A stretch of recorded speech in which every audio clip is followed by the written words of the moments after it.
Hello branch, আমরা একটা ব্লগে চলে আসলাম।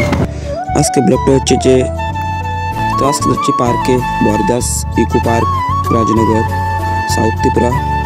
তো আজকে আমরা যাচ্ছি বরদাস পার্কে। তো দেখতে দেখো, চলো। তো টিকিট কেটে নিলাম 30 টাকা করে।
তো ফাইনালি আমাদের বুটে চড়া শেষ, কারণ আমাদের টাইম দিয়েছে আধা ঘন্টা। তো আমাদের আধা ঘন্টা কমপ্লিট। তো আমরা এখন বাড়ি চলে যাবো, কারণ বুটে চড়া শেষ। তো আমরা এখন আর কী করবো। সত্যি এখানে গিয়ে আমাদের অনেক এনজয় হয়েছে।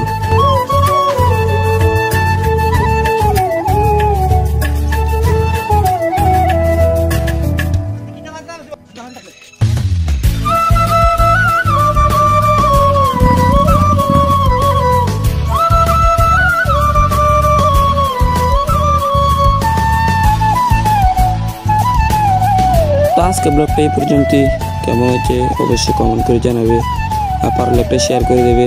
আর তোমরা চাইলে আসতে পারো, এখানে অনেক এনজয় আছে, এখানে অনেক মজা। তো তোমরা চাইলে আসতে পারো। টাটা, বাই বাই, পরবর্তী ভিডিওতে দেখা হবে।